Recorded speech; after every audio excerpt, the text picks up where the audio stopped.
Hello, Internet! Welcome to episode 230 of the Assorted Calibers podcast, the second ever podcast. There's a little wit for... You're right, it does have a little wit. And speaking... David and I behaved ourselves completely. Yes. Very good.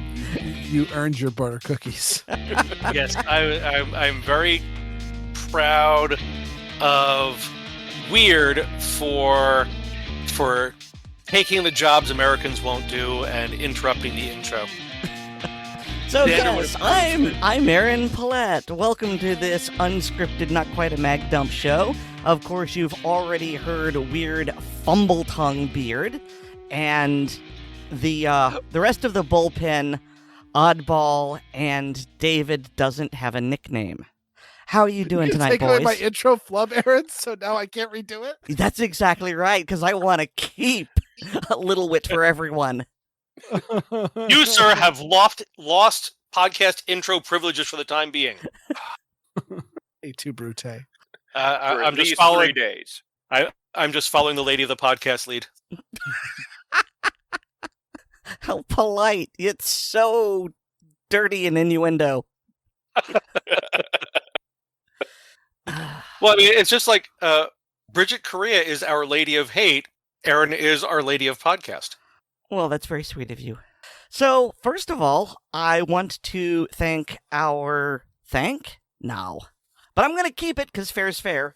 I want to wish our regular listeners a Happy New Year, because you are hearing this on January 2nd.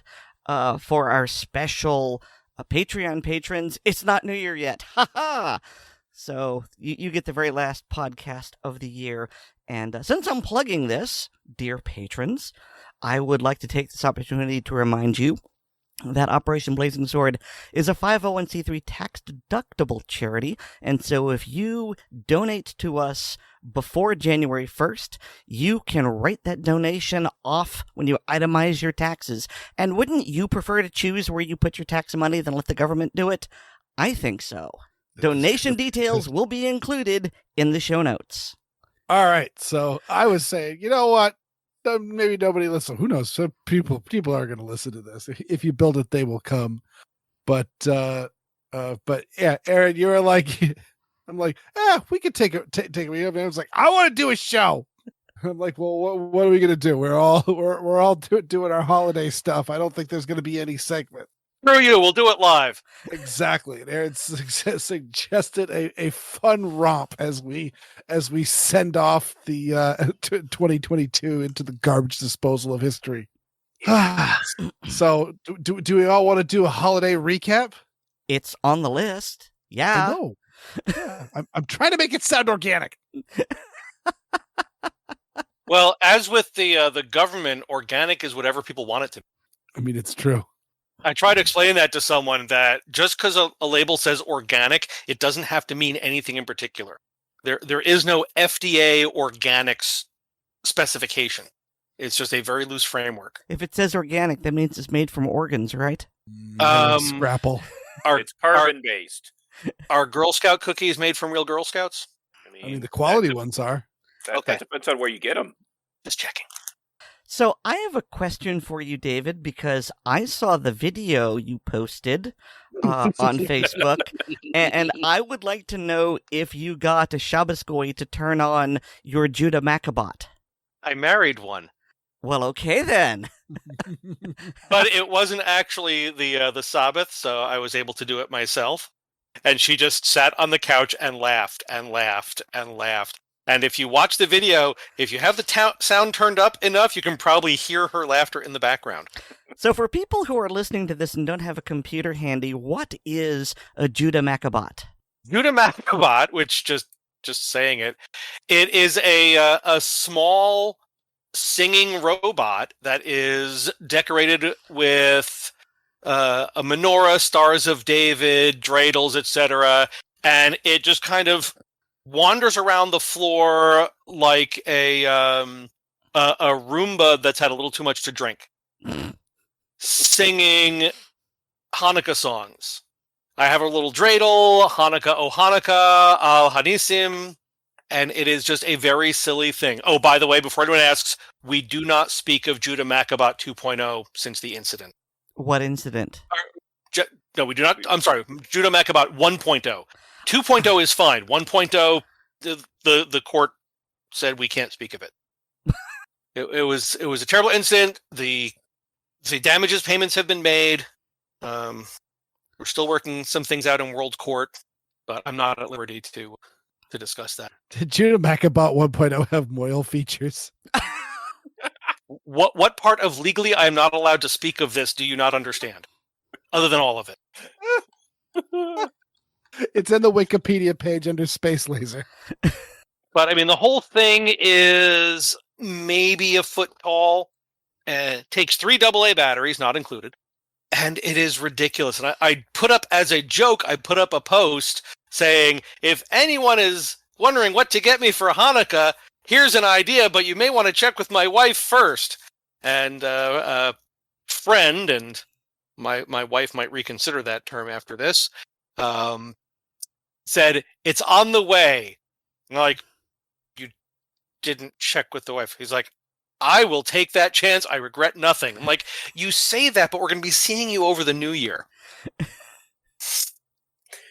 And surprisingly, the I regret nothing did not come from me.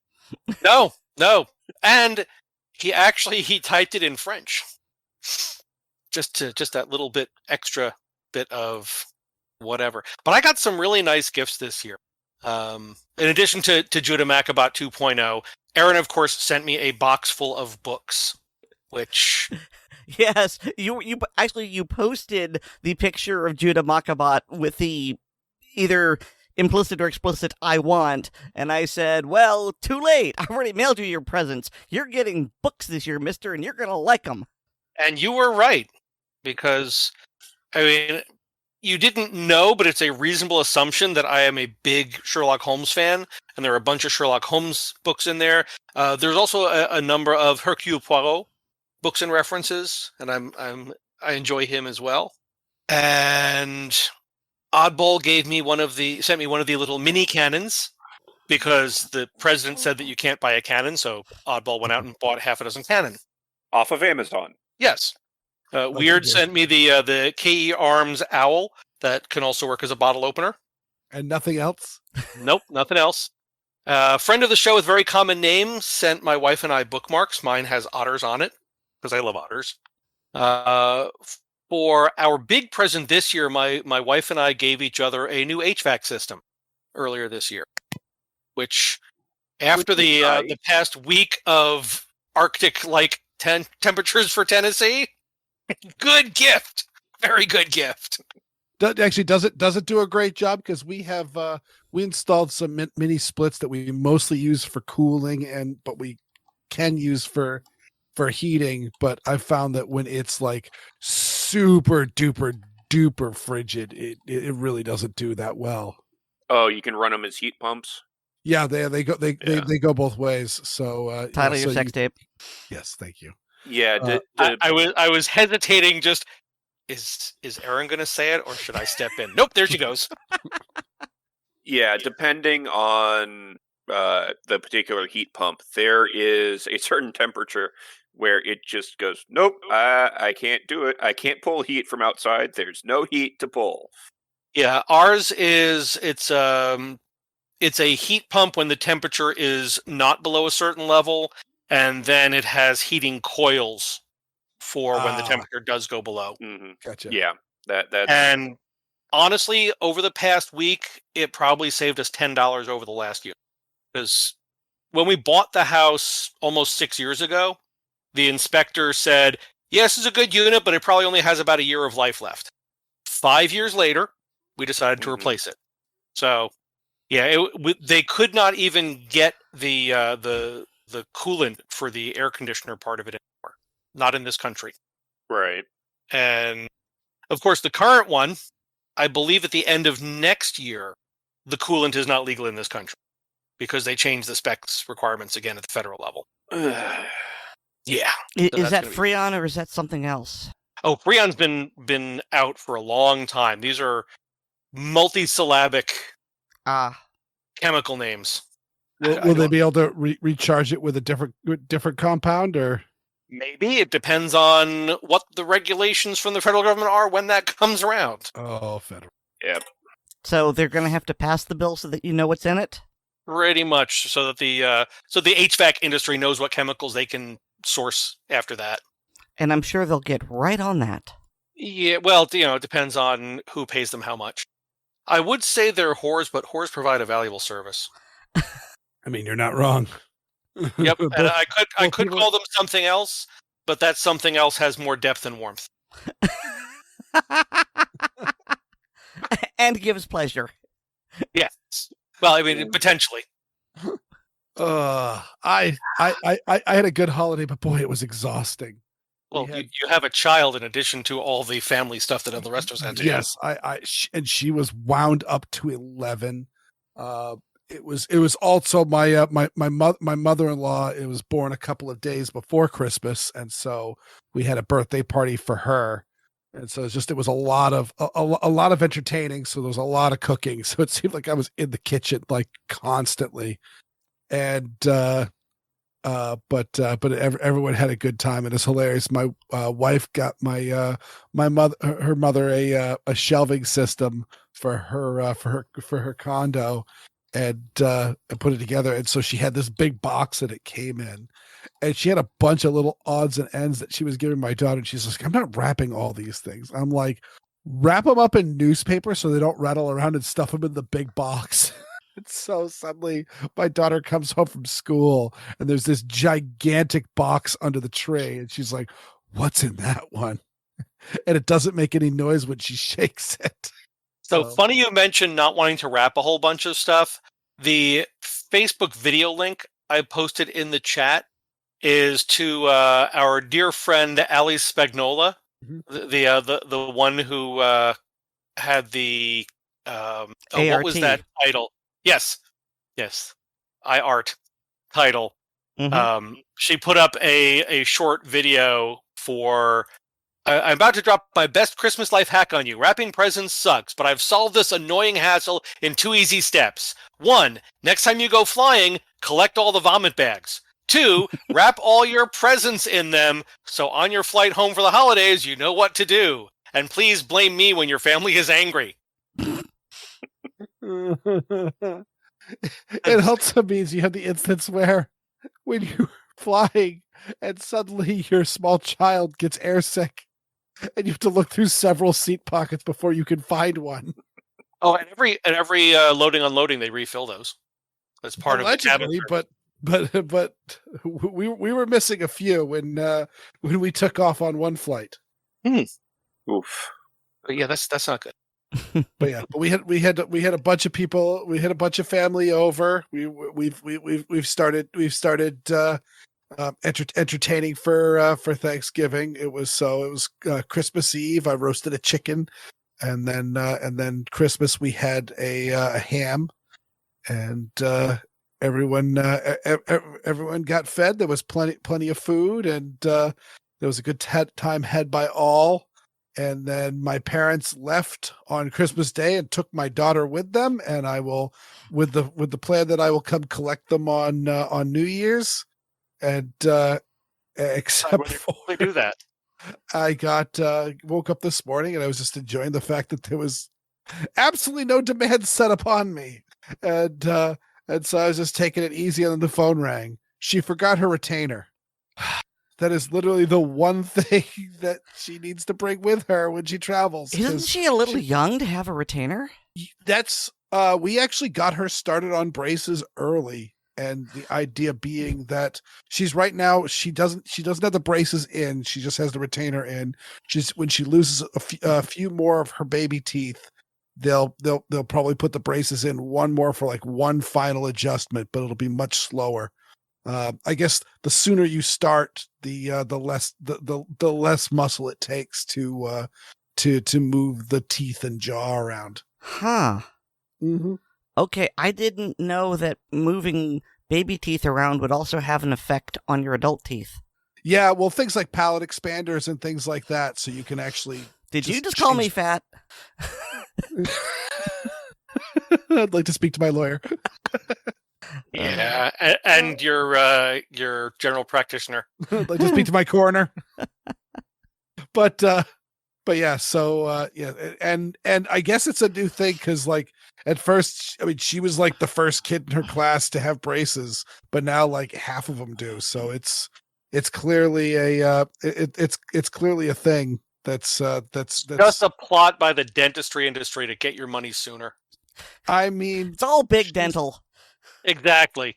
she's been so involved in it that she seems quite committed to being a dentist when she grows up. So you know what? It'll be worth it. So is she going to ride a motorcycle in What? and sing? Oh, She's going to be a dentist? Oh, Steve Martin, Little Shop of Horrors. Like Yes. shooting Classical puppies reference. with a BB gun. Very nice. So actually, here's a segue that's only a bit torturous. Because you mentioned riding a motorcycle, I actually received, I used Amazon gift card presents to buy myself a motorcycle lift table. And it can raise bikes that weigh up to 300 pounds, and it'll raise them 3 feet or so. And I'm trying to. you have a motorcycle, Aaron? I do not. I was wondering what the motorcycle Yeah. connection was. Well, You have my attention. Well, the connection was Steve Martin and Little Shop of Horrors rode a motorcycle, and now I have a motorcycle lift, even though I don't own a motorcycle. Okay. So it's a lift that's intended for use with a motorcycle, Yes. but it can be used for a variety of other things. It's a general purpose lift. It's not a general purpose lift, although you can use it for other things, but it is pretty specific for that. So if you don't have a motorcycle, Yes.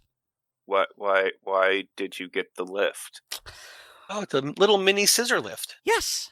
Well, I have arthritis in my lower back, and I'm a prepper, and I am constantly tinkering with my bug out bags, and it is a pain to move Literally. my bags from the place where I keep them stored on a shelf, which is just about at waist height, so I can, back into it, strap up, and go. But then if I need to get into it to heave it onto the ground and then heave it back up, it hurts my back. So I now have a lift table, and so I can scooch it onto the lift table and then lower it and then do maintenance, swap things out, and then pump it back up and slide it back on. That's the main reason I got it. I know I'm basically swatting a fly with the Buick here, but I wanted one and I could get it. But there's also the fact that, Mom and I are getting older, and I'm, technically the only able-bodied adult around here, and God knows how long that's going to last. And so I just figured it's going to be handy to have a general-purpose pneumatic lift of heavy things, because who knows what we're going to need to heave in the future. And so this way I have both an immediate use for it and also in case I need to lift something up or, I don't know, temporarily jack up some furniture or something like that. Okay. Yeah. I'm happy with it, which is the important thing. Yeah. Yeah.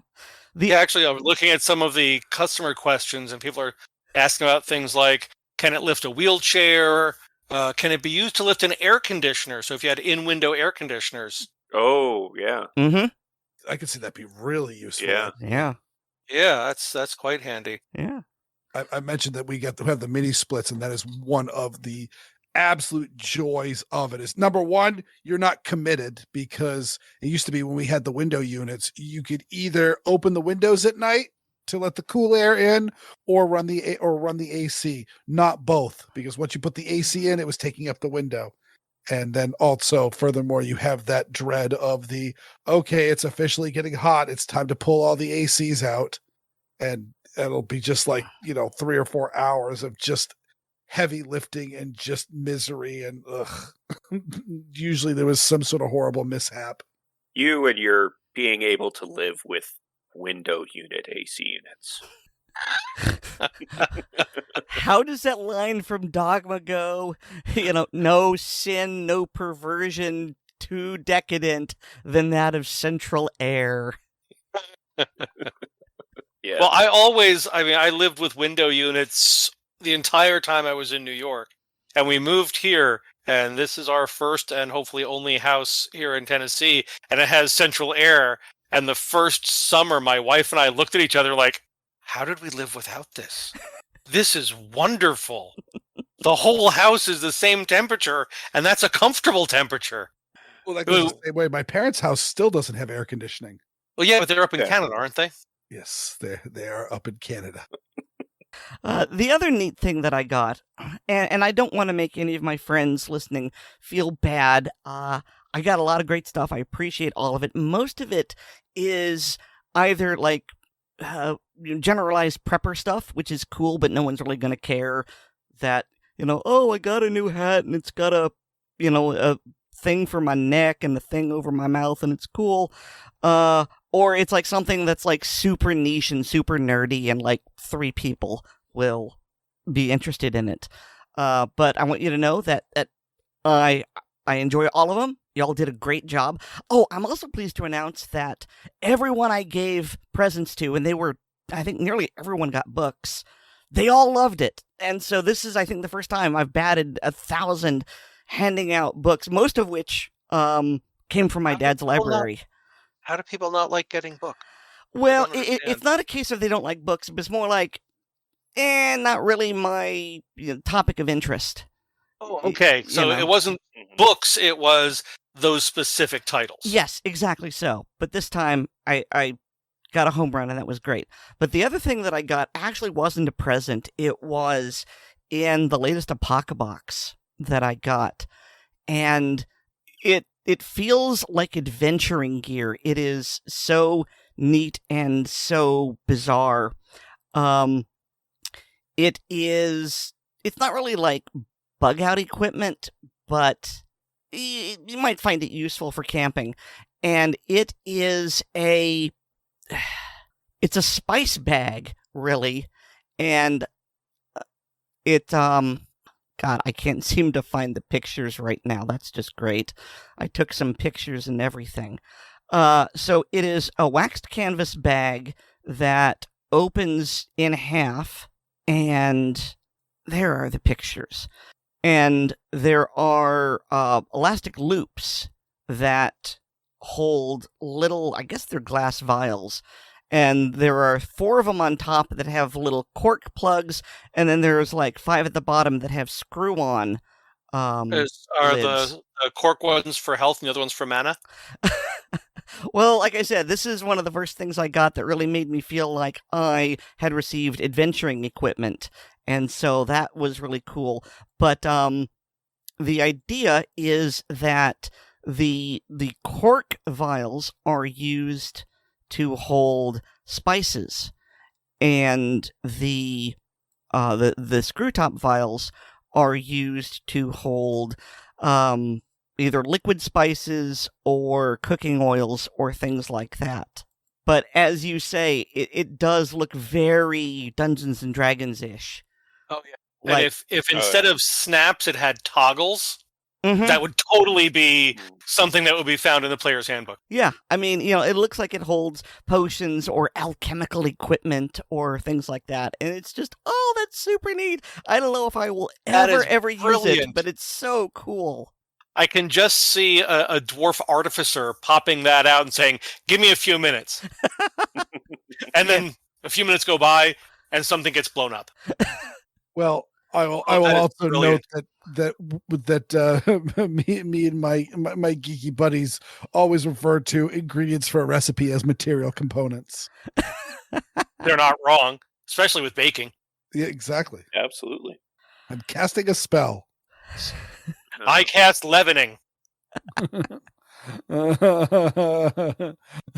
I cast, do you want to eat or not? I cast, this is what we're having. Speaking of which, I ended up cooking You ended some up brisket cooking, yay! for Christmas Eve dinner, which went over extremely well. Was there Sorry, ham? Erin stepped on you. What did you cook? Brisket. Oh, nice. And Did you smoke it, or what? What did you do? I did it in the oven, but Food Network has a wonderful recipe for oven cooking a brisket, including a really good and simple rub. I don't even need to say it at this point, do I? I just, as soon as he said that, I started smiling. I was waiting. It's a solo. Oh yeah. And it takes about 4 hours. Dad porn? It's you throw it in a Dutch oven and throw it in the oven for 350 uncovered for about an hour, and then you add some broth to it and cover it up and throw it back in for 300 degrees for about 3 hours for a 4-pound chunk of brisket, and it comes out quite tasty. Nice. And other than the wonderful presents that I opened during last week's roundtable, I got we got a new rice cooker. It's all fancy and stuff and has buttons on it instead. Just we've been using one of those El Cheapo. Yes, you push the lever down, and when it pops up, the rice is done. So we have it. Works fine. So it's like a toaster, but for rice. Basically, yeah. We also use it for steaming vegetables, and it works. We've had it's kind of almost, but not quite a unitasker. Yeah, we've had some issues with it boiling over and some other things. And also we've been using this same rice cooker for like 15 years. So it's kind of one of those. Yeah, we make rice a lot, and this thing's getting kind of tired. Yeah. Our previous one, we used that. I don't know how long we used that. Probably close to a decade, and then the water reservoir cracked. Just from the constant heating and cooling. I used the death of my rice cooker as the excuse to buy my first Instant Pot, and my wife was so mad at me because it was so much larger than the old rice cooker. It didn't fit in the same spot on the shelf as it, and then. Interesting to me how many of your stories include the line, "My wife was so mad at me." I mean, it's not a bad observation, but she quickly had changed her tune after about the third week of me cooking various recipes in it, and so so she became a believer as well. That reminds me, I need to do poultry broth this week. And we had dinner over at Panya's father's place, and his girlfriend is just exhausting to be around. For starters, she makes Weird look like an introvert. Whoo, boy! Oh, that took my breath away. So I shouldn't be in the same room with this person. Probably not. No. How is that possible? I don't know, but she does it. I mean, I always say to my wife, we're talking about like how we view the world, and I point out the fact that we are both extremes. The fact that she is one of the more introverted people that I have ever met, and I am on the other side of extroversion. Yep. Although there was a wonderful point in the conversation around dinner where I pointed out that yes, I do have ADHD, and she went, "Really? You've been diagnosed with that? I never would have thought." And my sister-in-law just sputtered and went, "You didn't?" Oh, I'm sorry. It's like, no, that's kind of my reaction too. Good thing no one was drinking. Right? She opened up the DSM to ADD, and there's a picture of you waving. Right? In the wrong direction because something shiny went by. That's right. Pot, kettle. Oh, I mean, Yeah, it's kind of like the people who make the comment, if you go far enough left, you get your guns back. It's if you go far enough ADHD, you also lose your attention span. We actually got snow for Christmas, which was We did too. weird. So instead of driving the Mustang, I drove the my Buick Enclave, which With the screaming brakes. is when I found out that apparently now in modern cars they actually have sensors to tell you when your brake pads are getting thin, and it started screaming at me about that. Which, I mean, the car has like 98,000 miles on it. I guess it's time to do a brake job. So I can't complain too much on that. I think I generally have mine done every 30. Yeah, that's about.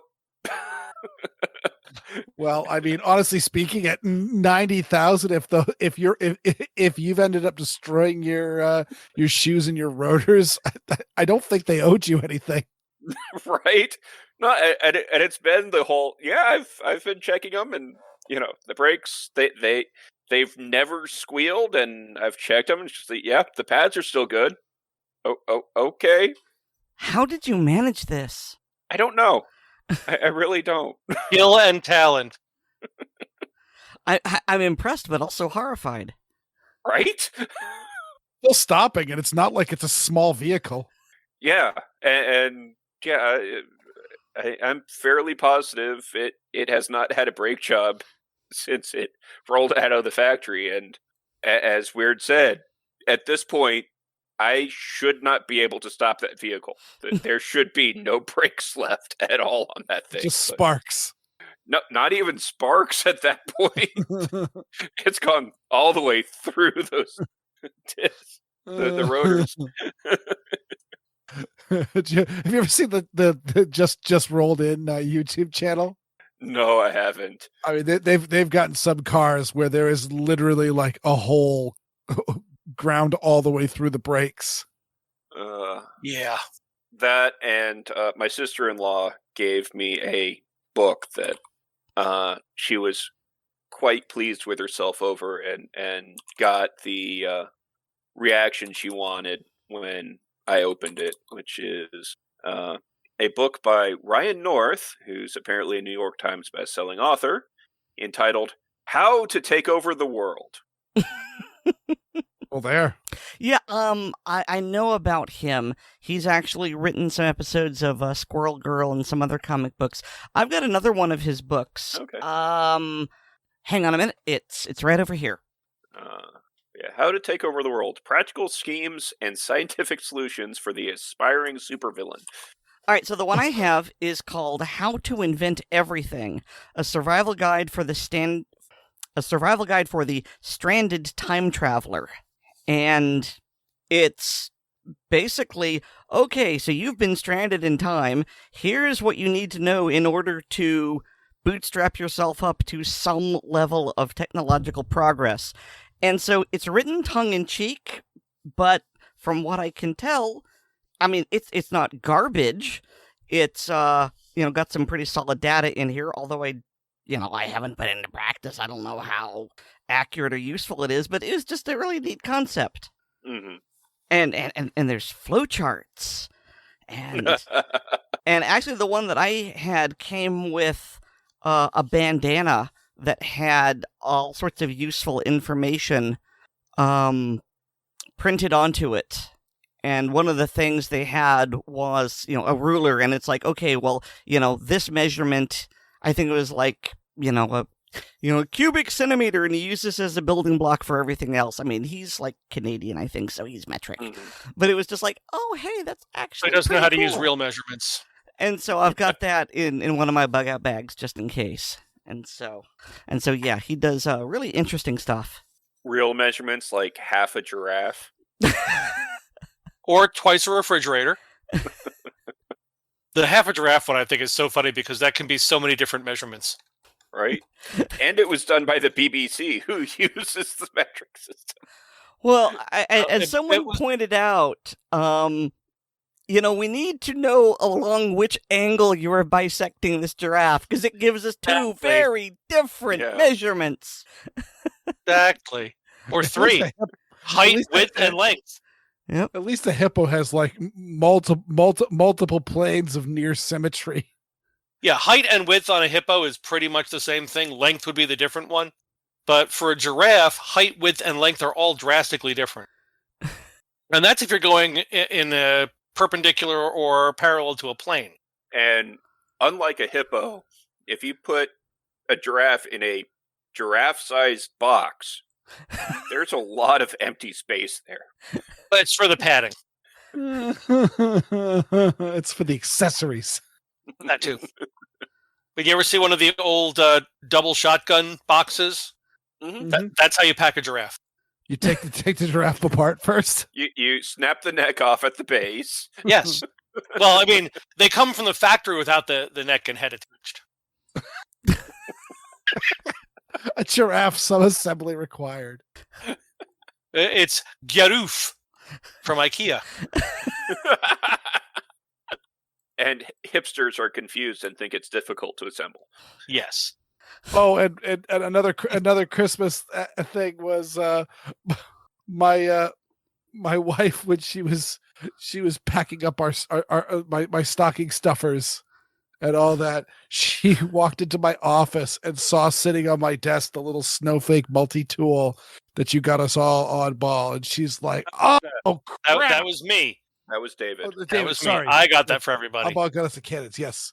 But the multi-tool that David got us all, and she went, "Oh crap! Oh man!" And I'm like, "Don't worry, it's two of them. We can put them in multiple places because they're useful."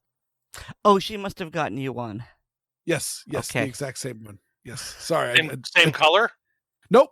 Hers is a gunmetal gray. Yeah, I didn't think that you would have another one in gold.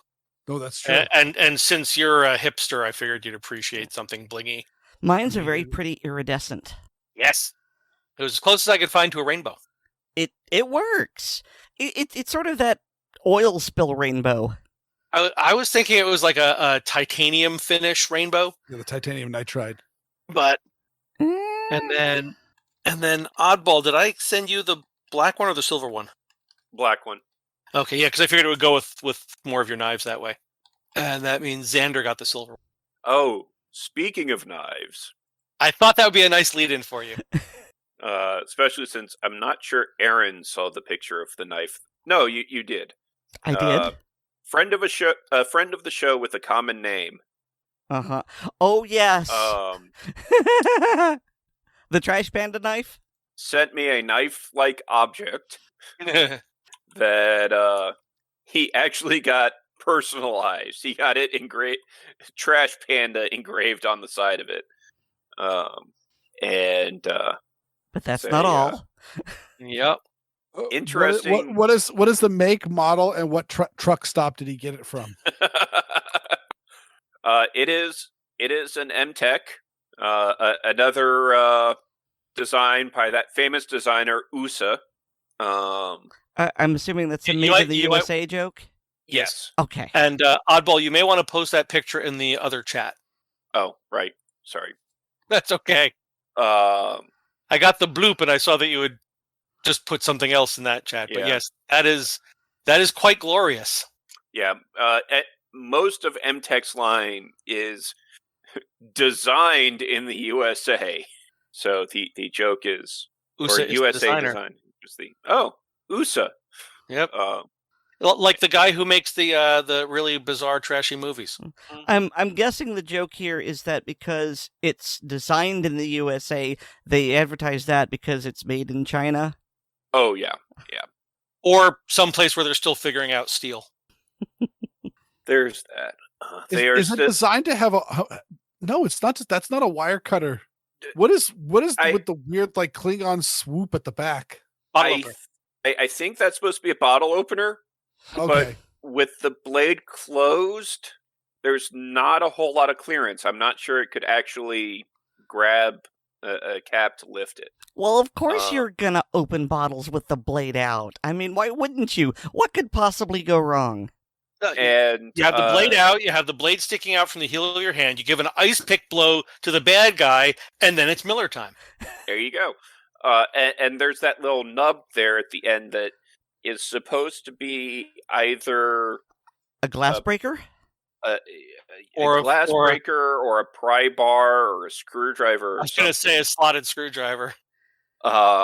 Which would do a wonderful job of stabbing you in the hand every time you stuck your hand in the pocket. Oh wait, no, the clip's on the other side, so yeah, it would go into your leg. Sorry, and it has this wonderful just carry it inside the waistband appendix style.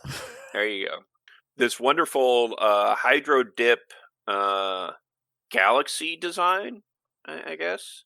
It is very pretty. I will say that. It is. Which gives the blade this really rough texture. And they didn't bother cleaning it off of the serrations on the blade. And it's spring assisted, but the innards are so gunked up with stuff that it, even though it's spring assisted, it won't reliably open when you use the flipper tab. Sounds reasonable. Which is just the cherry on the top of this cake of crap. To say, knowing you, Oddball, that makes it better. Yes. And the funny thing is that a friend of the show with a common name is in my Saturday night game, so I shared this with him, and he started cackling uncontrollably. Now, we thought this was done deliberately, but he has attested on record that no, he didn't mean to buy you a piece of crap. It wasn't deliberate, but the fact that the knife that he had monogrammed as Trash Panda doesn't work just adds to the overall oeuvre and is just that final cherry on top. Yeah.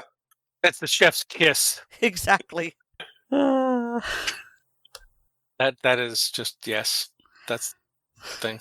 So, assuming we're done with Christmas. I believe we may be. Anybody else got anything? I've got one thing that was kind of a Christmas present type thing. I submitted a story to an anthology that Law Dog was putting together, and as our listeners may know from earlier episodes, he was involved with a legal action that has now been resolved. So the anthology was delayed, and it was like, so I know things are going on. When can we expect to hear back? And they're like, well, hopefully by Christmas. And the early part of last week, I got the email saying I'd been accepted to the anthology. So that was kind of a nice Christmas present. It is Saints of Malta. It's available on Amazon now, and I can put that link in the show notes if that would be appropriate. Wait, it's already been published, but you didn't know that you were in it? It just released either today or yesterday. Yeah, but I got the notification last week. Still, you would think that once they had finished with the layout and had sent it to the printers, that at that point there were no takebacks and you could be told. Or everything was disrupted because of the legal stuff. Okay, so you're telling me that it actually didn't get sent into printers until very, very recently. That's my understanding. Okay. And even more cool for me that this is the first story published under my actual name. All the others were under a pen name. And the funny part of that was I went to add that book, the newest one, Saints of Malta, to my Amazon author page. And it wouldn't let you? It would not let me, so I had to add my actual name as a pen name to the page set up under my pen name. Because Amazon. Yep. Ice Pick, aka Joe Miller. So I'm going to see if I can somehow get this straightened out with Amazon, but from talking with some of the other authors, it's just deal with it. Try to get the 2 pages linked and walk away. I mean, it's less bothersome than the local FFL I use for gun transfers. had to change their email address at some point, and Gunbroker refuses to update their information. Well, the store where I work changed its name Right. before it was time to renew the FFL. And there are 30-something stores in 9, I believe, states. And, of course, they're all changing their names, and they all have their own local FFLs, but they're all through corporate. And so hearing some of these stories from folks who are doing stuff with corporate about, no, we'll have the new FFL by whatever date. Okay, it should be the week after whatever date. Well, the new sign's not going to be up until this date, as long as we have it by that date. And it was, the ATF was not interested in doing that in a rush. What? And by ATF? Rush, it was like 6 months. The ATF not being customer forward? The hell you Right? say? I know. I was surprised too. That's not at all what I've heard about them.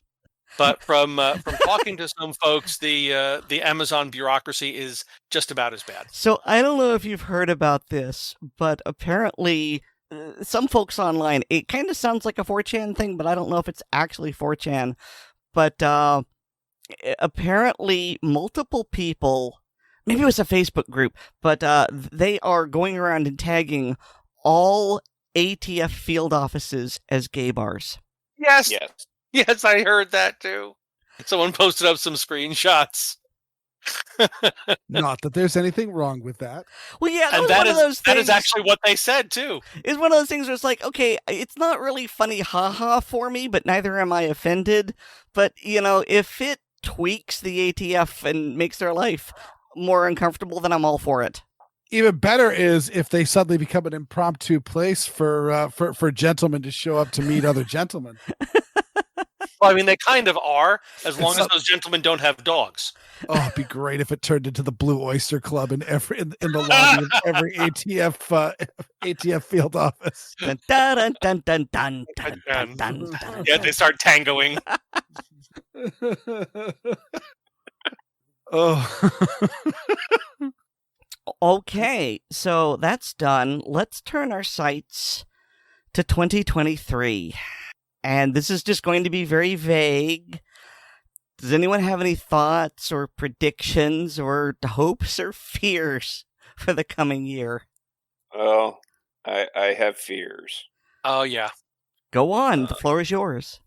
Which is the trend of states passing anti-gun laws in complete violation of the Second Amendment and the recent NYSERPA versus Bruin decision will continue, and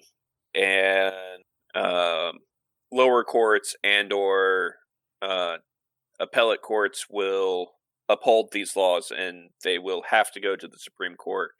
And I am really worried that the Supreme Court is just going to once again just say, yeah, we're not touching Second Amendment cases for another 10 years. I mean, I can understand your fear. Is there anything other than a gut feeling that points you towards this prediction?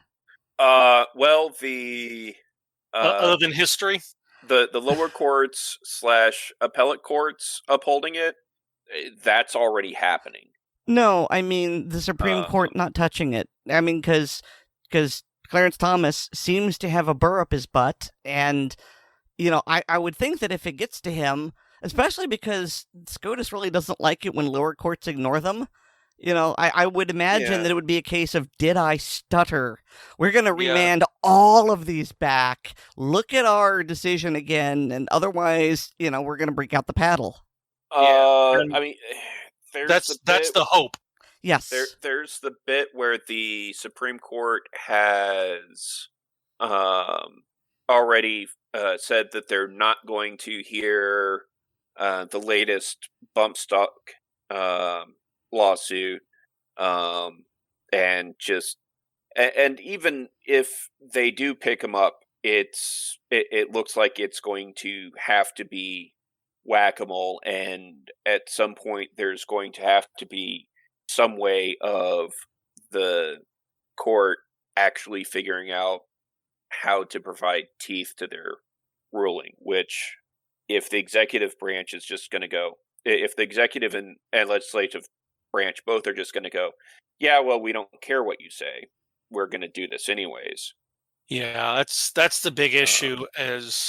But we are going to get some very severe circuit splits on this, because we'll have states like California, New York, Jersey, Connecticut, etc., going one way, and then there'll be other states who, in their internal, will rule, okay, well, this law that's been on the books for 30, 40, 50 years obviously can't stay.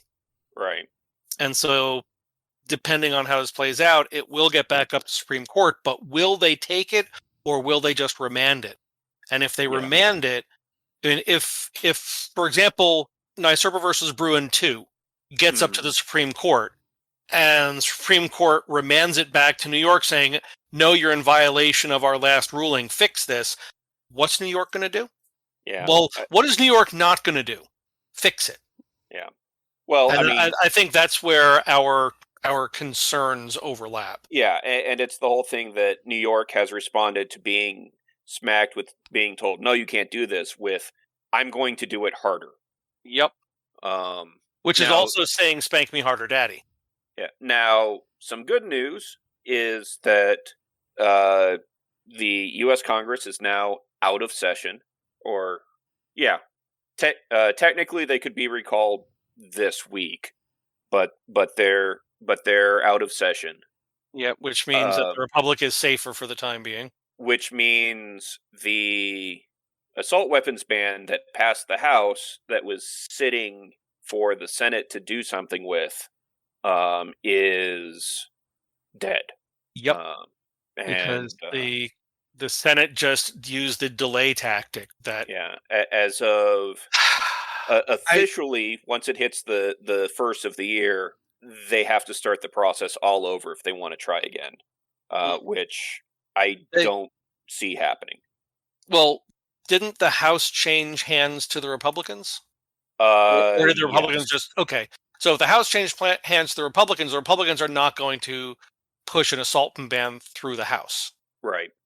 And where does the Senate stand? I've heard that it's still 50-50, or it's one seat in favor of the Republicans, depending on how someone caucuses or something. No, it's still in control of the Democrats, but it's by like 1 or 2 seats. So from what I understand, yes, that's what I meant. It was like it was an even split, but there are 2 independent senators who caucus with the Democrats. Yes, that's what I meant. I was thinking. So they effectively are in control, although not specifically. Right. And it's a confederacy. And senators that caucus with the Democrats, yes, they're independents. They just happen to march step with the Democrats every single time. But they're not Democrats, they're independents. Yeah. I mean, I don't trust Congress, even if it's filled with Republicans, to not pass gun control. I think about the best I can say is that they aren't likely to advance it, but they're not going to really fight for our Second Amendment rights either. Oh, no. I think of them as the Democrats are actively anti-gun, the Republicans are passively anti-gun. Especially the Republicans in the Senate after, we were starting to actually dream the impossible dream, and it looked like we might have actually been able to get suppressors off of the NFA roster. And so freaking close. It passed the House, and if it went for a vote in the Senate, it probably would have passed. But McConnell said, "Yeah, it's not time." Yes, because having Republican majorities in all 3 elements of the federal government that are involved in passing laws. It's once again, Republicans are all buddy-buddy with the pro-gun community. when it comes time to get elected. But when it comes time to actually do something, yeah, it's not time. You should shut up and sit down and wait your turn. Basically the same way the Democrats are with the queer community. Yeah. Pretty much, yeah. Or with the marijuana legalization groups. Mm-hmm. Because if you hear the Democrats talk about that, they're all for legalizing marijuana until they have control and could actually legalize marijuana at the federal level. And then for whatever reason, no, it's not time. So, basically the federal government being the federal government. So kind of a segue here. Kamala Harris, who when she was Attorney General of California, put away a lot of people for smoking marijuana. Mm-hmm. And I think it's rumored, I don't know if there's anything more to it, that she herself partakes, but wouldn't surprise me because politicians in general are all about rules for thee and not for me. I believe she was actually quoted as talking about smoking marijuana. It wouldn't surprise me. I mean, in a recorded interview, not just some he said, she said. I believe you're correct. So, I don't know if I would call this a fear. It's a concern, really. But we're coming up on in late January. I think Inauguration Day is typically like January 20th, something like that. We're coming up on 2 years of Joe Biden. And we've all observed how he's getting worse and worse. And I wonder if we are reaching the point where he retires, by which I mean his handlers decide it's time for him to step down, and then Kamala takes over so that she is the first female president and first female black president. And that will give her just enough time so that she can be president for 2 years, but still run for re-election twice. I could be wrong. Oh, that's something that's been talked about since 2020 election. Yes, I'm aware of that. I'm just pointing out that we're getting close to that time period. And so, yeah, now it's just something to keep an eye on. We're poop or get off the pod. Yep. And I can see arguments for it either way. How about you, Weird? You got anything? Somebody wake up Hicks. Weirdington Elizabeth Beard, open your eyes and speak. Oops. So, Weird, you have any predictions, thoughts, hopes, fears for this coming year? I really don't know as far as how the Supreme Court goes. It seems, again, like Heller went through and there were minimal changes, and then there was a whole lot of thumbing their nose at it. But now, first it was Heller, then it was McDonald. Yes, that was also ignored. And now Nyserpa versus Bruin that's being not only Heller was excused away as it's just in federal spaces since DC is not a state. It needs to be ratified into the states, which they did with McDonald, and then then mostly ignored it. And but this one, it definitely seems much more blatant with how Clarence Thomas wrote that decision. Like they might be trying to set the record straight, especially given that like Joe Biden, every time he gets close to a mic, is talking about banning assault weapons. And I mean, if an AR-15 is not a weapon in common use, then there are no weapons in common use. Oh, and where was it? Oregon that has a bill Proposition 114. Oh no, that actually defines an assault weapon as any semi-automatic rifle.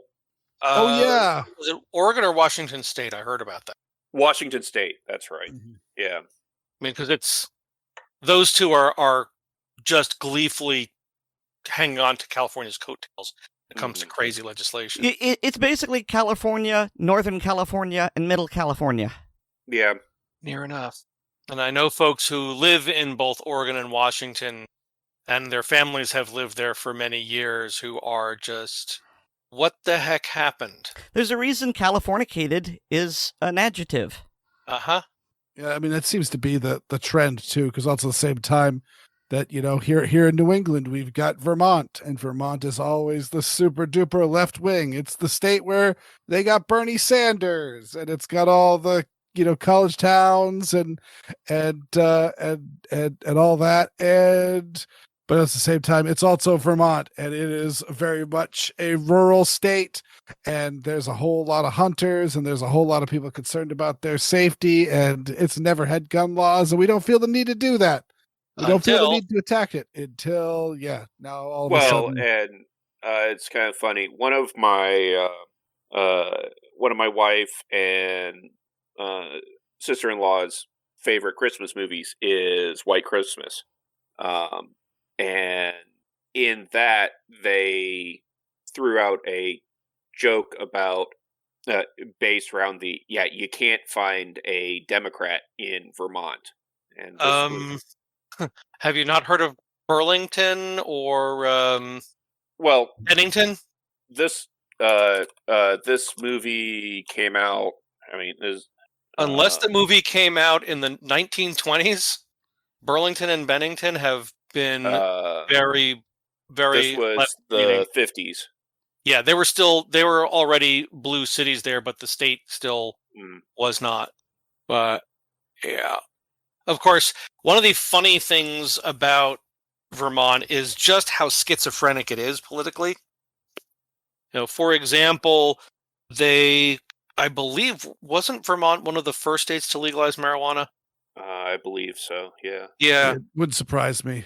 Yeah, but it's also, according to the federal government, has the largest per capita membership in the KKK.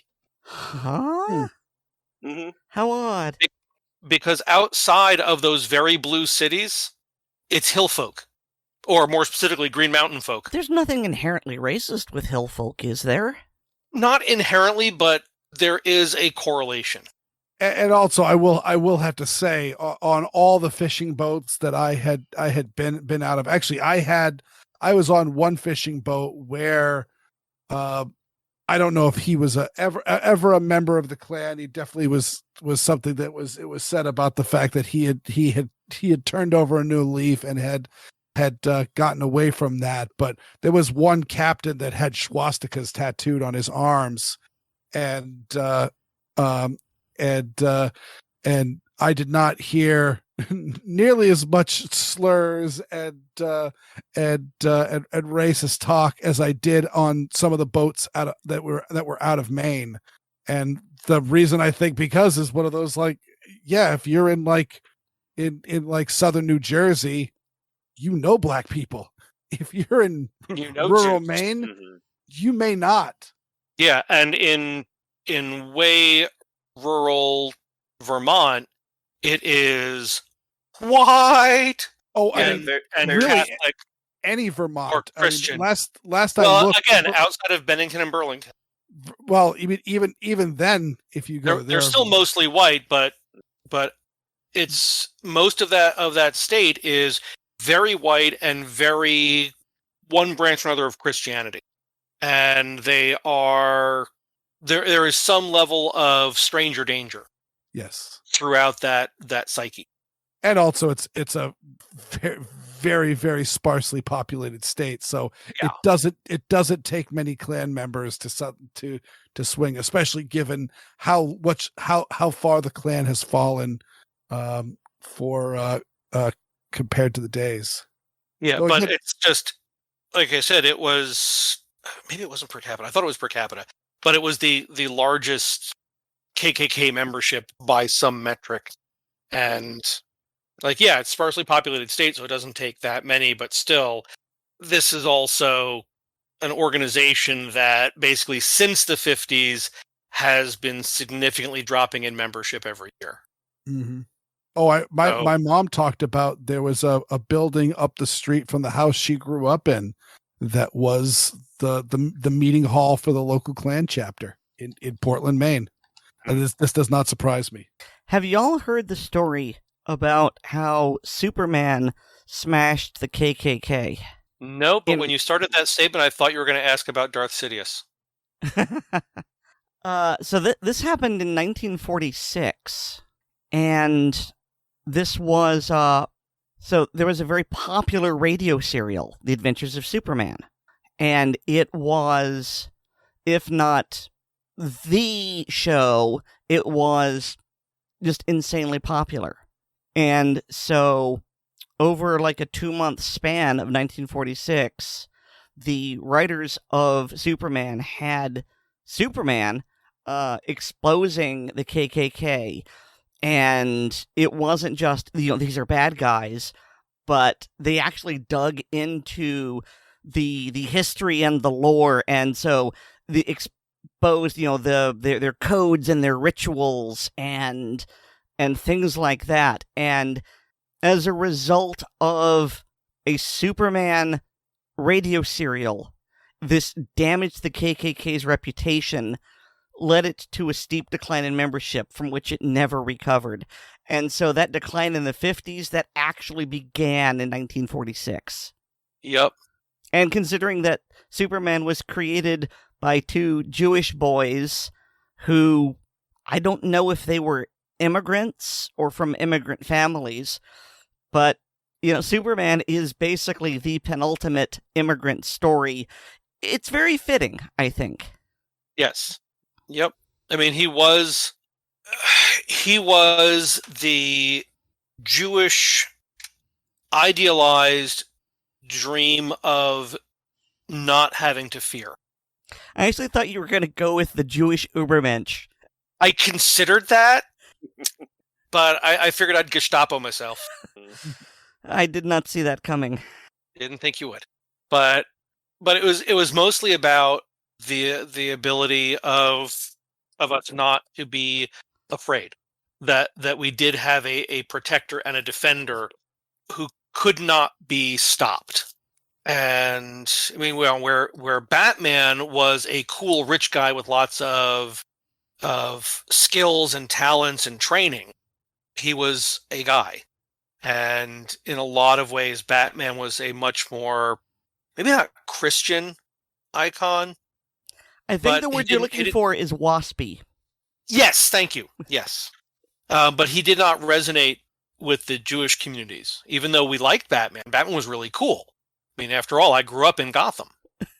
But Superman, for those of us who grew up Jewish, was very clearly a Jewish iconograph. So that was pretty nice. I'm kind of surprised you didn't identify more with Spider-Man, because he also lived in New York, and as we observed in a previous roundtable... Peter Spider-Man? Yes.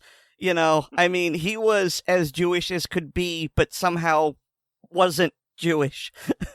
But Stanley Leibowitz was. Yes. No, I mean, again, we liked Spider-Man. The New York City connection there was good. But he was a little too shy and awkward for the Great Protector role. Okay. I was thinking, okay, I get what you're saying, but I was thinking in terms of self-identification. It would be very easy to see yourself in the role. Yeah. We wanted to be Superman. We could see ourselves as Spider-Man. Okay. Sorry, Spider-Man. I think that was more where that came from, or where that came together for us. You've been very quiet this whole time. Oh, I'm just listening. And he's trying not to fall asleep again. Which is unusual, because most of the time you're wanting to talk. You wanting to listen is rare. I wasn't gonna speak to that, but she's right. Oh, there was one thing that I forgot about my Christmas weekend that will definitely muse weird. Okay. So, my sister-in-law lives in Chicago, and there is a certain liqueur that she has never had. Oh, yes. Malort? Malort. And I was in a local liquor store looking for some other stuff and came across some Malort on the shelf. Sure, I'll grab this. So for those of us who don't know, what is Malort? Because it sounds like a very rude bodily function. I mean, you're not entirely wrong. Oh, it's related to Fernet Branca? It is... Wait, wasn't the guy that worked for the mob family in The Godfather? It is I never get tired of that joke. Unique liqueur that is mostly sold in the Chicago area. That, to my tastes an awful lot like... Have you ever chewed the peel of a grapefruit? Can't Yes. say that I have. No. It's very bitter It's very bitter. and tangy. So for those that don't know, Malort is, I believe, the Swedish. It's either the Swedish or the Norwegian I word. want to say Swedish, yeah. Yeah, word for wormwood. And Oh, it it's is- absinthe. No. Well, yes and no. Absinthe is definitely much more flavored with anise than anything else, and so it is predominantly licoricey. But there is a very, very sharp bitter note that actually lingers on there, and that is the flavor of wormwood, and it's used in a lot of things. And from their website, in big bold letters, it's not a drink for most people, but we're not most people. It's an Yeah. acquired taste. So I got a bottle and brought it with me to the festivities, and Panya had the grand idea of yes, we're putting this in a gift bag and handing it to her in the gift bag. She had heard of Malort from her local Chicago friends, and everybody took had a taste of the stuff and then wondered what was wrong with me and why anybody would actually put this in a bottle and sell it. It makes an excellent accent flavor to several cocktails. Have you by chance tried the hard sell yet, Oddball? I tried it at my mother-in-law's place, but she does not have the proper stuff for me to actually measure things out, and I believe I got the measurements wrong. I believe it's all equal parts, so you could have done it just with a shot glass. Yeah, I made the mistake of just trying to free pour it. Yep. But either way, yeah. For those that a hard sell is essentially a Corpse Survivor #2 variant, where it is the equal parts of Jobson's Malort, dry gin, lemon juice, and elderflower. And Now that we've finished the drinks topic, we can get to the main topic of Handgun Radio. Well, so hang on here. Since we're talking about drinks, I just discovered by TV, not because I was studying it. There's a very interesting cocktail called the Moonwalk, which was actually created by the head barman at the London Savoy Hotel to commemorate the Apollo 11 moon landing. And in fact, it was the first thing that Neil Armstrong and Buzz Aldrin drank upon returning to Earth. Well, at least that's the story. They probably had some water, but it was almost definitely the first alcoholic drink they had. So was that guy also Jewish, barman? Well, no, because his real name is Joe Gilmore. And it's almost like a mimosa cocktail. And so it's a combination of grapefruit juice, orange liqueur, a hint of rose water, and that is basically half of a glass. You pour it into a champagne flute because the other half is champagne. Okay. I mean, it sounds delicious to me. Yeah. I don't know about the rest of you. Weird, Not you're to a me, but professional it is alcoholic. alcoholic. What do you think? Well, the lack of a base spirit gets it, so it's definitely much more of a champagne cocktail than say like a French 75 or something, which I definitely much prefer. I am not much of a wine drinker, so that's so it does seem good. I guarantee it is good. Some it looks like some are call for a sugar cube and some don't. But yeah, that is certainly an interesting cocktail, and just the picture that you posted, it is foaming all over the place, which is also interesting. Yeah, but it is a champagne cocktail, so it's not what I would gravitate personally, just because I'm not much of a champagne drinker. But Shocker. I'm definitely more into the freaky deaky Malort cocktails. I actually another one for you to try, Oddball, is I realized since one of that Malort one of the predominant flavors in it is the predominant flavor I could never put my finger on for Campari. And so you can use you could use it as a substitute for Campari in a drink. And Campari is much more complicated, so there's a lot and sweeter, though just as bitter. But I invented a cocktail called Your Friend from Chicago. It's based on the Old Pal, where you substitute the Campari for the Malort. So it is 1 ounce Malort, 1 ounce rye whiskey, and then 1 ounce dry vermouth, and then garnish with a lemon twist. And I think it's really good, and I think it's actually superior to the Old Pal.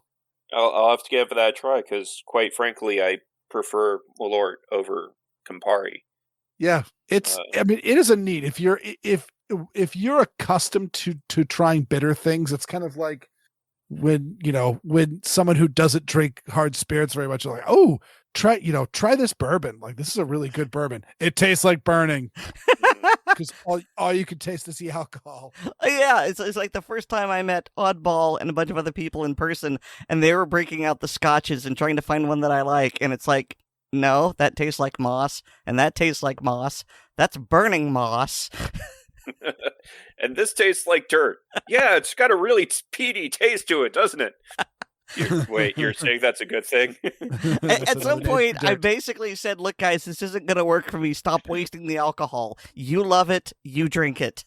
I'm just a heathen. I try to make that point with everybody when it comes to alcohol, but there are some folks who are just determined to find an alcohol I like. And it's just pour it down the drain. It'll be just about as useful. But yeah, if you're someone who that sharp bitter note for it is not going to just completely part your hair and just ruin your day, there's definitely a lot of it. It's the Jous's Malort has definitely been barrel aged because it's definitely got that barrel aged flavor to it, and then there's also some floral notes that kick in that are very, very interesting, which is actually that's another thing that it kind of reminds me of, which is elderflowers. And so that's another reason why I think the hard sell works so well is the pairing the elderflower with the Malort. And by the way, it's Jepson's Malort. Oh, Jepson's, sorry. Yep. Oh, and they sell ugly Christmas sweaters. Jepson's? Yeah. Well, isn't that random? I have a food-related story that's not quite so happy. It's more of a vent than anything else. So, as in the tradition of Jewish people everywhere, for Christmas Eve, our local friends would get together. We get a big order of Chinese food, and we all sit around and share and eat and tell stories or whatever. So this year, Friday, more specifically, I start getting the order together again like we did the year prior. And I've got some of the information from the last year's order, so I'm like, well, this is the starting point. Let me know. And one person pops up and says, we should just all order our own things. It was a hot mess last year. I'm like, no one said anything. And a couple of other people popped up, including my wife and one of the other friends said, no one said anything to us. And then someone else said, well, my kids only eat one thing and there wasn't a whole lot of it. Like, I did not see anybody, and I confirmed with my wife that I did not see anybody who didn't have a full plate at some point. So it's like, well, I'm glad that nobody waited until the day before we put the order in to tell me this. It's like, well, that was just a really crappy thing to do. It's like, fine. My wife and I will order all food. You guys can order whatever you want. You take care of yourselves. And then the other friend who also hadn't heard any negative things about it said, would you mind picking up our order as well? Like, yeah, that's fine, no problem. And then I sat and watched as the group that I picked up the food for, we all had our food and we enjoyed our food. And I'm watching the other folks who got like 3 different orders for their groups. We're all trying to figure out who got what and wait, why are you eating that? That's supposed to be mine. And they're just like, yes, this is so much better. But it was just, it's not the first time something like that has happened where there was a problem and nobody says a word about it until right before we're going to do the thing again. Mm-hmm. And it's too late to actually make corrections. Well, it also doesn't help if you don't do it while it's still fresh in everybody's mind. Yeah, I mean, if they had like the week between Christmas and New Year said, "Hey, this was great, but," that's fine. That gives us a year to work out any issues for a better performance the following year. But no, this was literally Friday. We're going to be putting the order in on Saturday.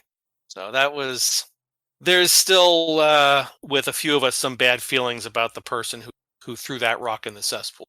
But I don't want to end the show on that note. No. But thank you for letting me vent. Yes. Well, we can... Oh, I got a funny story. Okay. So this was last Thursday, I think it was. I went into the store for a private lesson, and on the way home, I swung by and stopped at Chick-fil-A, where I had a non-verbal interaction with a young woman who apparently has daddy issues. Oh, go on. So I put in my order, I walk back to my seat, and I just glance up towards the register area to see if my food's coming, and there's this young woman, probably early to mid-college age, and she's eating at this table with her friend. They're eating ice cream cones. And as I glance up, she locks eyes with me, runs her tongue all the way around the ice cream cone, just swirls her tongue around the outside of the ice cream, lowers the cone, and smiles at me. And I'm like, okay, that was weird. And waiting for my food, and about a minute later, I look up, and she does it again. And it's just like, she is locking eyes, not blinking while she does that sultry tongue thing on the ice cream, and lowers the cone and smiles. And her friend has no idea what's going on because her back is to me. And I'm like, okay. And they bring my food out, and I start eating, and I'm just, kind of under my brows glancing over, and every once in a while she's looking at me. And it's like, and I did the traditional look behind me. Is there some cute guy? No. There's like one table behind me, and it was a family. And then they get up to leave, and I'm like, oh, luckily, she would have had to go out of her way to get to my table on the way out, and her friend just headed straight for the door, and she's stuck with her friend. I'm like, oh boy. Like, okay. You weren't quick enough to get your britches off to throw them at her? Okay, A, I'm married. Two, your wife would kill you. And it would hurt the whole time. Uh-huh. And I would, not dispute that sentence. But it was just like, I have never, I mean, I know I'm not a bad looking guy, but I am who I am. I'm overweight, I'm balding. You are aesthetically pleasing, but you are also very comfortable. So I was right, it was a daddy issue thing. I mean, some girls are into that. But it was just like, I don't know what to do or where to go. I mean, I'm really self-conscious now, and looking at towards this girl under my eyebrows, and every so often she is looking right at me as I'm eating my French fries. And it's like, survey says the optimal solution is to blush. And ignore. All the force of my will was, this young lady does not exist. Oh, look, I have a phone. I can look at that. Whip out your fan and start fanning yourself, and then faint. But it's like, so I get home, and I say, so honey, I think I encountered a woman with some serious daddy issues at Chick-fil-A, and I tell her the story, and she is laughing, and she is not just laughing at the story, she's clearly laughing at me. I imagine she's doing the full cavalier, hands on hips, throws her head back, and just guffaws full body. She was cackling. It went beyond guffaw to cackle. Like Edna Krabappel cackle, for those who are Simpsons fans. And she's like, if I was single and 30 years younger. Oh, honey, you wouldn't have known what to have done then either. No, and she probably wouldn't have noticed me. But if I was single and 30 years younger, and a woman expressed that type of attention to me, I would at least, have thought that, hey, maybe I should go over and say hi to her. I wouldn't have, because that would have required, too much bravery. but it was the weirdest thing. I mean, all the years that I was teaching in adult education, I would occasionally have students who would flirt. And I don't know if that was because they were actually interested in me or if that was just their persona. You were safe and they needed practice. Right, that kind of thing. And so I'd have the student who would like twirl her hair with her finger and smile and tilt her head and chew on her fingernail. Did you ever have the accidental quote-unquote boob bump? Yes. Were you thinking, or did I take your voice away for a moment? No, I had to think because usually I would stand behind them and have them do the thing on the computer and I'd talk them through it. But there was an incident where the computer was just behaving oddly, so I asked them if they would mind getting up so I could sit down and try to change whatever the monitor setting that had gotten wonky, and they were leaning over looking, and I assumed it was truly accidental. Okay. Could have been. I could have been, but we all know that when it comes to observing those kind of things, I am... Let's be honest, it's kind of a miracle you're married. Well, yes. I don't think I'm being cruel here. Oh no! When the relationship started, she asked me out because I was training a class at her work. I could not ask her out. It would have been inappropriate for me to make an advance at an employee of a customer relation. So she had to ask me out, and she initiated the first kiss, and basically it was I was okay. As she told me when I first walked into her workplace to teach an Excel class, she was waiting near the front because she wanted to talk to the instructor because she was the plant accountant and she wanted to make sure I covered certain things in Excel. And I walk in towing a case full of laptops behind me, and she told me later that when she saw me walk in, her first thought was, I want one of those. And she didn't mean the laptops. And, well, for better or for worse, she got what she wanted. I want to make it perfectly clear I'm not laughing at you, but at your turn of phrase. Oh, no, it's... I'm laughing at him. Yeah. You definitely... Laughing at me would not be out of line. I mean, I know that I'm an extremely fortunate man in my wife's choice of me.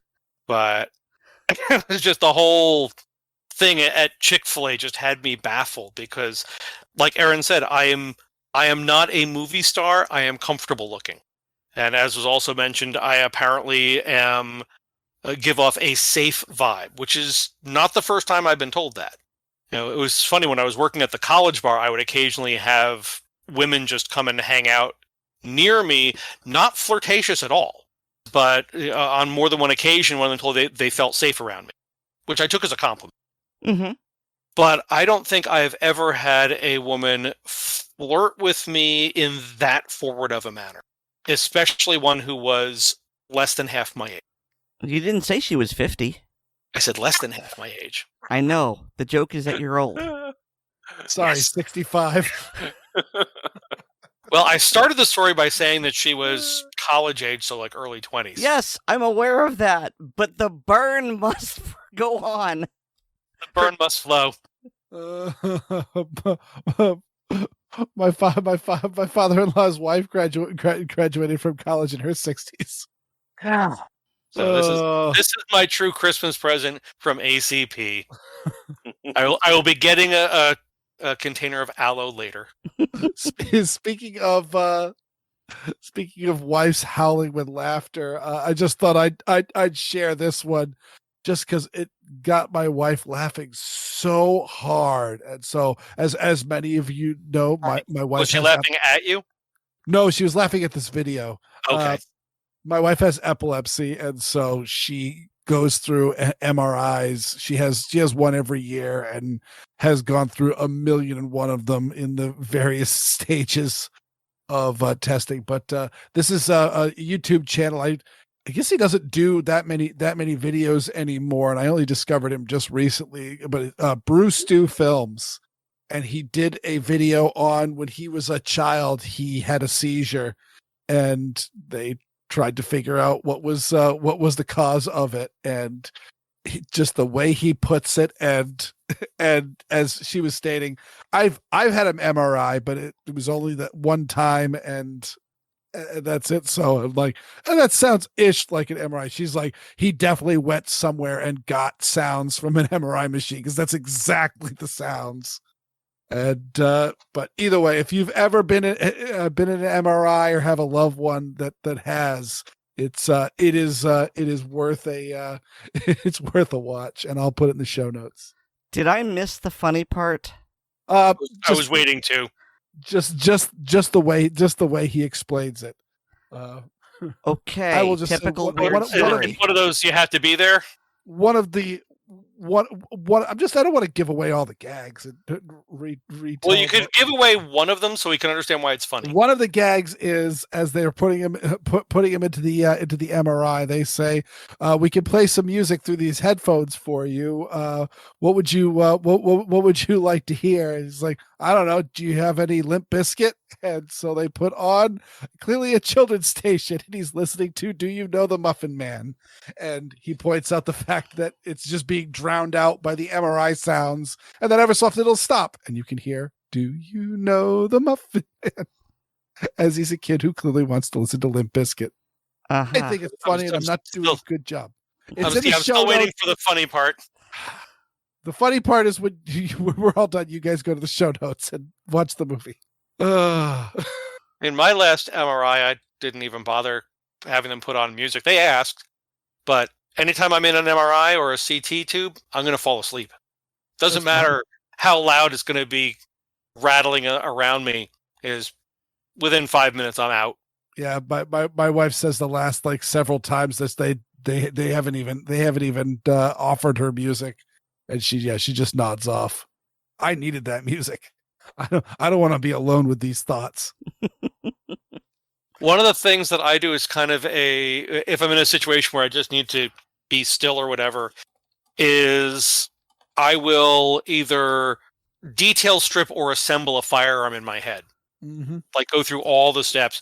So I go into the tube and I start in my head going through every detailed step in the process of assembling an AR-15.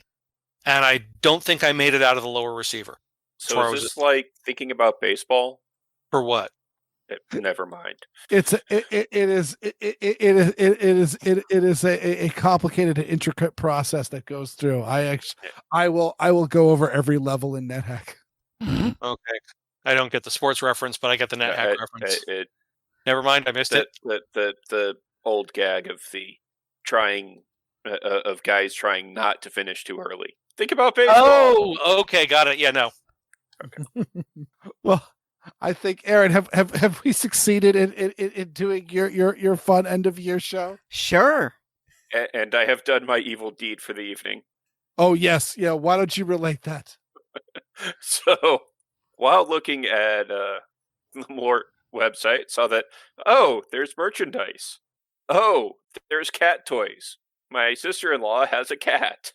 So when she gets back to Chicago, she will be greeted by a little Malort kitty cocktail toy that's a little catnip stuffed bottle shaped thing with the Malort label on it. Yes. I wonder if they'll put a few sprigs of wormwood in it just so the cat will get a little nip. Joke's on you. I'm into this stuff. And you know what else I'm into? If you're going to really say our patrons, yeah, that's non-consenting. Yeah, that's an HR violation. Oh, but they're so good looking. Thank you all to each and every one of our listeners, but of course a very special thanks to all our supporters on Patreon. To become a Patreon patron, go to patreon.com/Assorted Calibers podcast to sign up. You can get an early release of the podcast, plus bonus content like the hilarious blooper reels, the ACP film tracks, and the ACP mag dump. Also, please remember to rate us on Apple Podcasts, subscribe to us on the platform of your choice, and share the show with your friends both online and off. I get a blog. It's weirdworld.com. And you can also hear me on Handgun Radio on the Firearms Radio Network. I'm keeping it in. And you can get more from me at Linktree/Erin Paulette. That's linktree.e/Erin Paulette, all one word. And thanks to Nate Spencer for our music. And Oddball, where can people find you? Well, I am listing it as one of my New Year's resolutions to actually make posts on gunscarstech.com. And of course, you can find me on the ACP Facebook page. And David, where can people find you? Well, they can obviously find me right here. They can find me as a guest occasionally on Handgun Radio. And they can find me on the bluecollarprepping.blogspot.com website, where I'm a contributor. Yeah, you're like one of the only 2 contributors at this point. I'm the other. Yeah, well, hopefully we can get some other folks to write the occasional article on something that they are knowledgeable about, like, I don't know, knives or something. Just, vague hints here. Or nearly doctor stuff. So, David, where can we find your published works? They are on Amazon. Just look for Brenna Bach, BRENABOCK. And hopefully soon Amazon will allow me to list the book under my actual name, which is David Bach. But in the meantime, Saints of Malta is out and available in Kindle format, not yet in print. So because you mentioned Jepsons, I feel compelled to do this. So I just met you, and this is crazy, but I sell sweaters, aren't they ugly?